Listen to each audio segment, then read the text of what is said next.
Ribbon. Good. Open a dialog box and work with a drop-down list.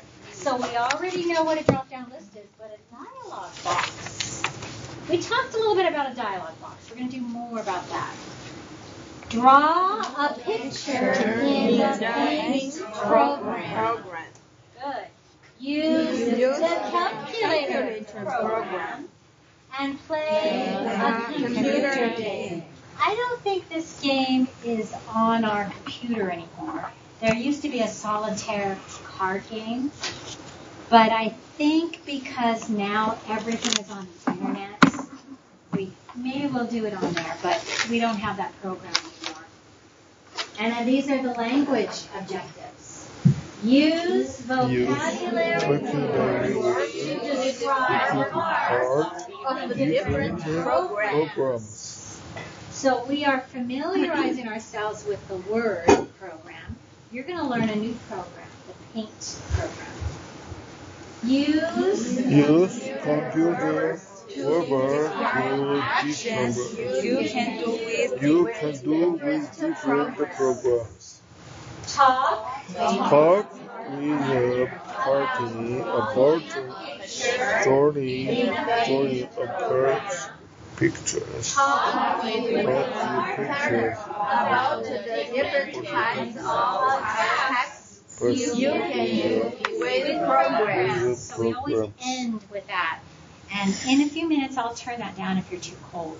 It's kind of getting too cold. It's so cold. Yeah, I know. I have to go all the way around to get back over there to kind of hit the button. So I'll do that in a few minutes. I know. Sorry. Like now it's too cold. Where's my mouse? Oh, here it is. Okay.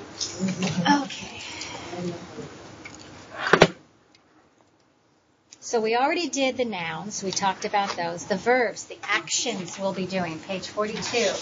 Appear. We talked about appearance, what something looks like.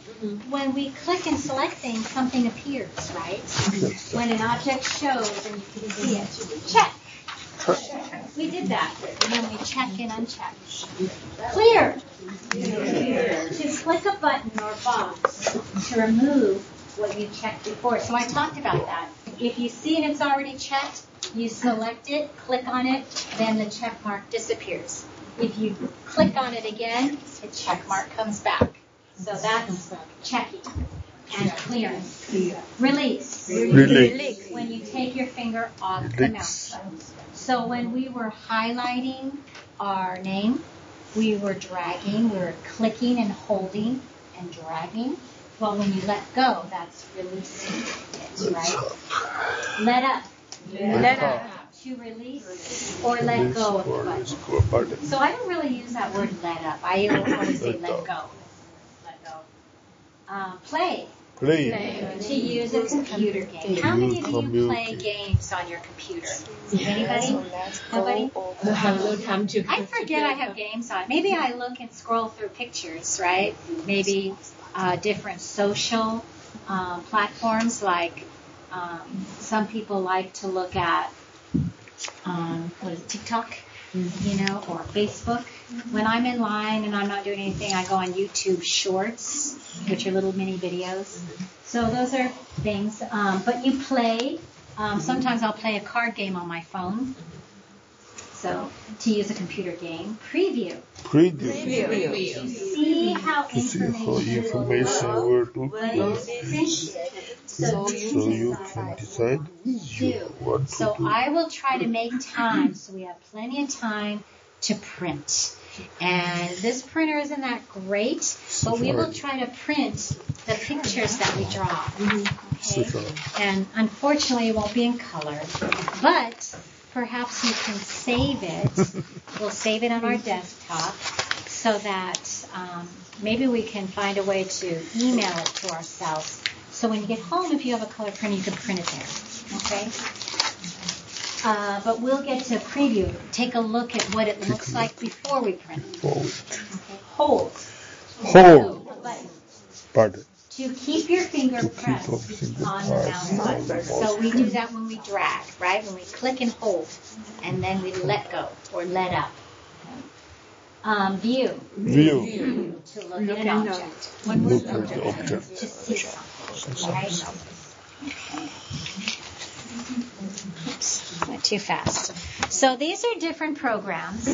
A program is software, a set of directions that tells the computer what to do. Remember, the computer only talks in O's and ones, zeros and ones. But this program here, it says program to do this. This program is used to type text. So we've actually write our name. So we learned you can type a letter, you can do a paper, research, anything you can type here. This one is a web browser. And we use this a lot when we want to Google search, right? When we want to search something. We want to know an answer to a question. I think, Helen, you talked a lot about that the other day, right? So we want to find Google something. So these are two different programs that do two different things. Other programs, we're going to learn a graphics program, spreadsheets, when you want to list things and use numbers, computer games, and tutorials. The tutorial you use when you come in at the beginning of class is the typing program. That's a whole other program. So those are found on page 44, 43 and 44. You'll see a list. I don't know if you have copies of it or if it's just in your book. Yeah, it's just in your book. You can look at the different programs. The program we're going to use is the Paint program in a little while. Now, one thing about the different programs is that some of them have similarities. There are a lot of differences, but there are similarities. Like, for example, this is the ribbon of the Word program.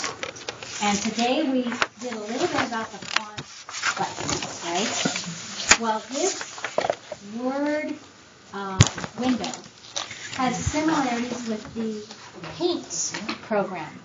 So this is the ribbon to the Paint program. Up here, it has the word title bar.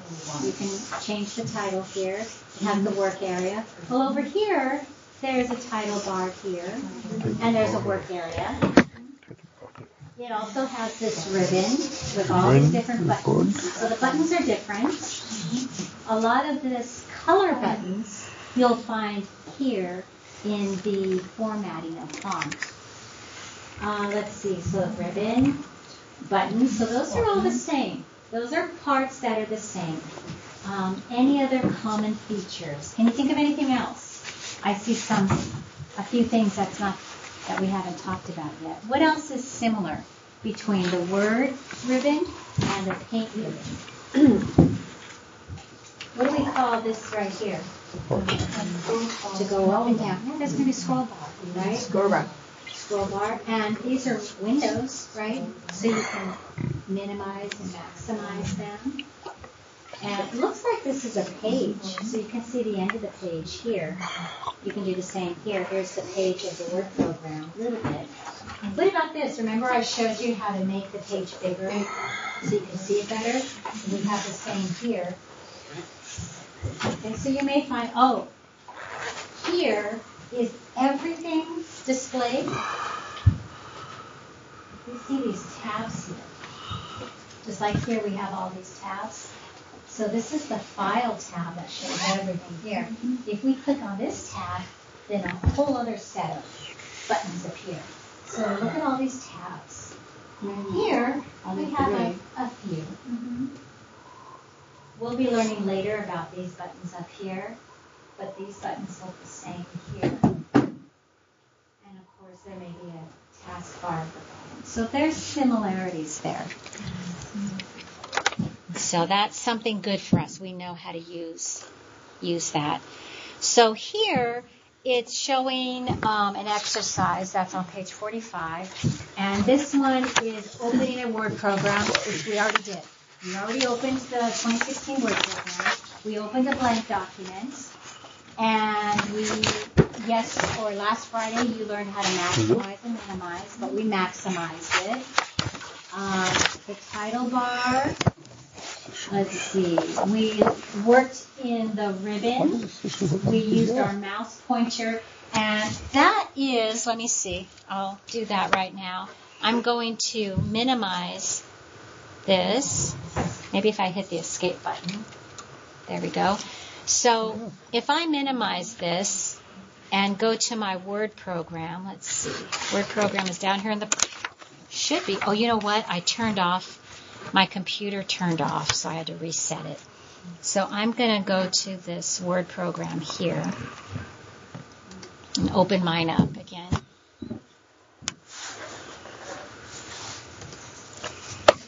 Okay, oh good, it saved it.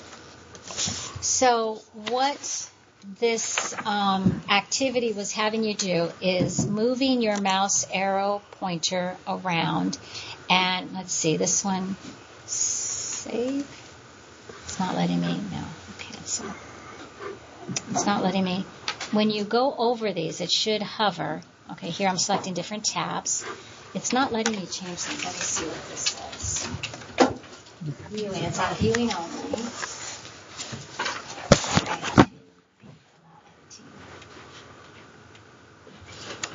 Okay, there. So when you move your mouse arrow over the buttons, you can see how it highlights it, showing you that these are different buttons. So that's what page 45 is about, changing and showing that. So I'm going to minimize this and go back to the instructions. It says here, use the start button. We already did that. Find the ribbon and the work area. Move your mouse pointer over each part. So this is showing how to select different buttons and features, which you already know how to do. We already talked about the dialog box. This is one dialog box that appears. So this one has menus within menus. This is the dialog box that comes up. I'm going to show you where to find it. But within this dialog box, you have all of these other arrows and mini menus that can pop up. And then you have these buttons here to select. We have the check boxes here that we also have. Page 46. So we already familiarized ourselves with that. This activity says how to use a dialog box. Now, I'm going to show you how to do this, and we can play around with it. But this is how to change our settings. I don't like to change the settings because then we'd have to go back and undo the settings. So we can play around with it, but then we'll cancel it. So here on exercise 3.2, page 47, so we can go to our book, and I need to copy for myself. Is there an extra book?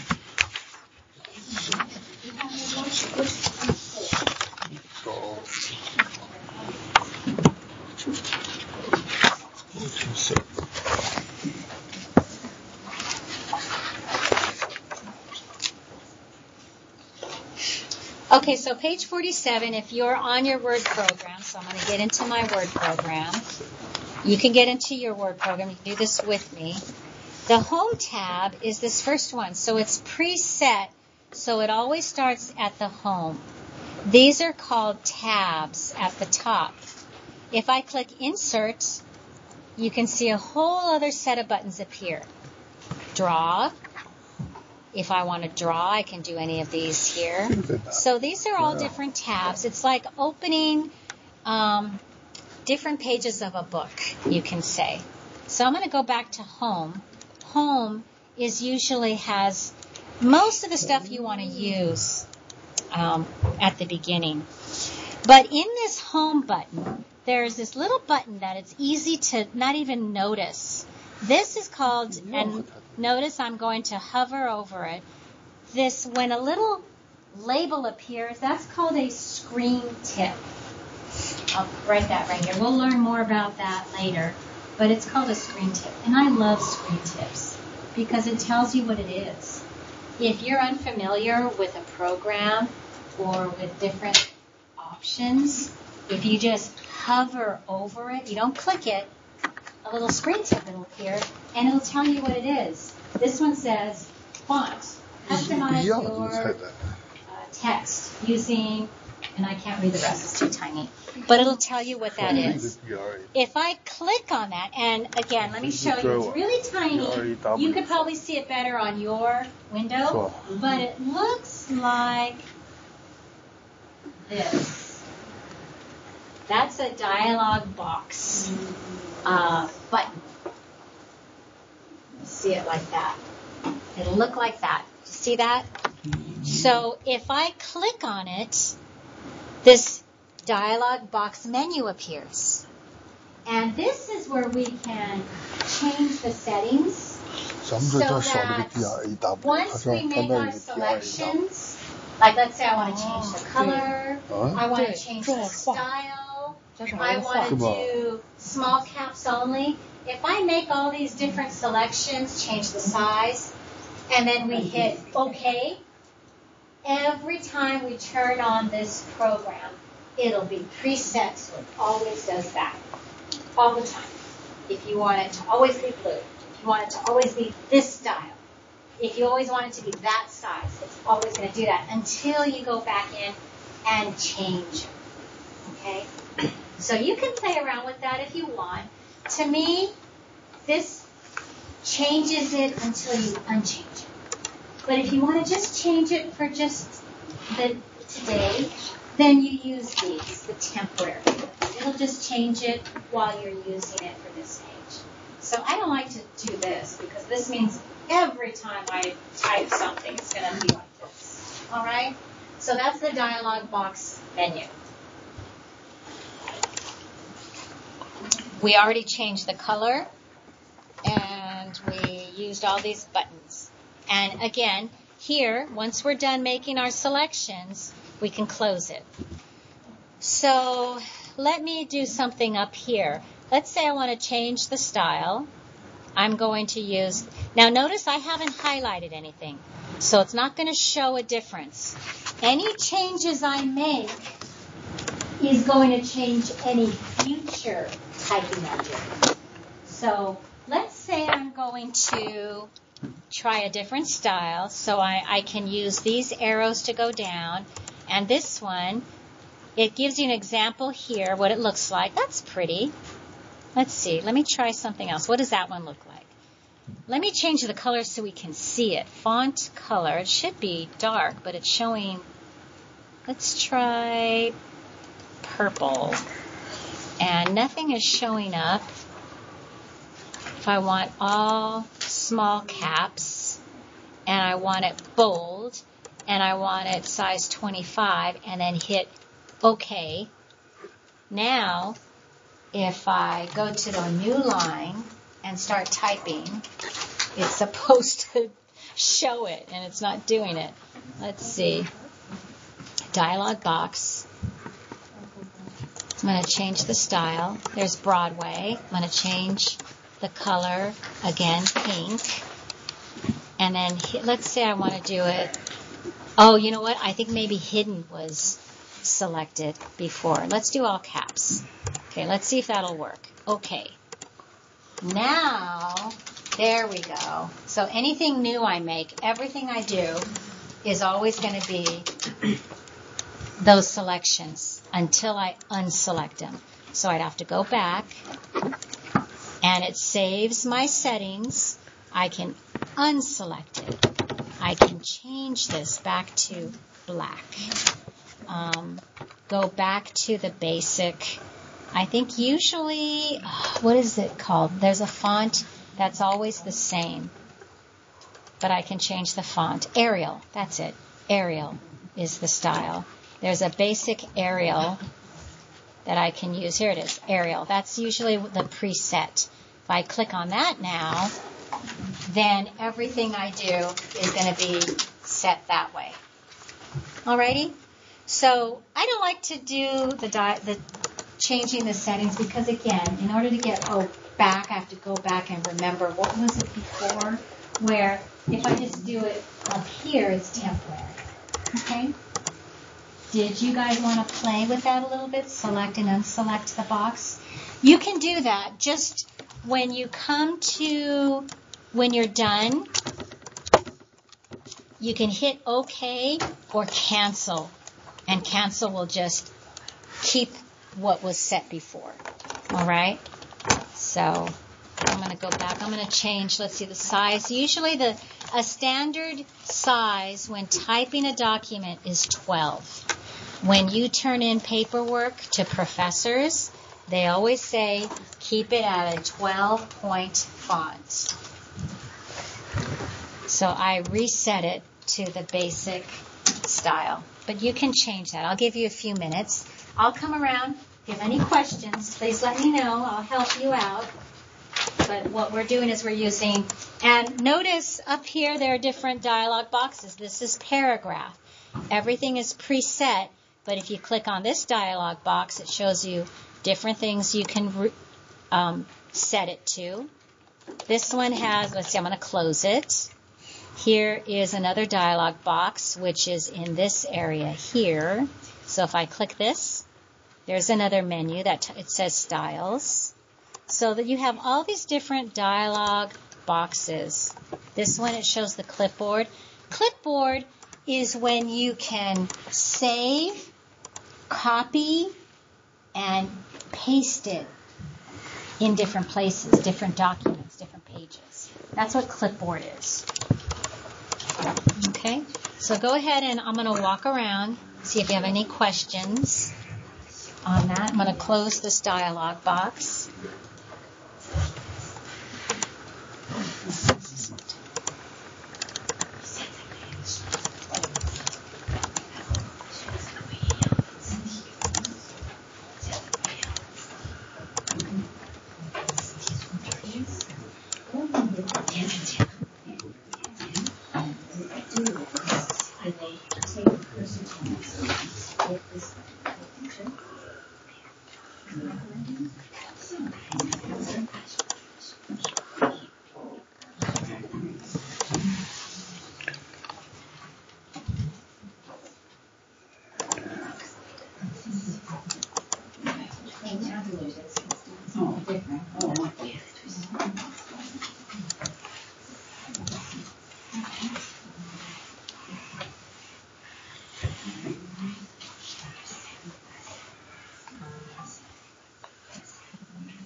So if you did okay, it'll change it. So you have it striped out. So you can go back and change it. So it's, you have double stripe through, so that's what it's unselect. Yeah, I know. You know why? Because it's so big, but if you just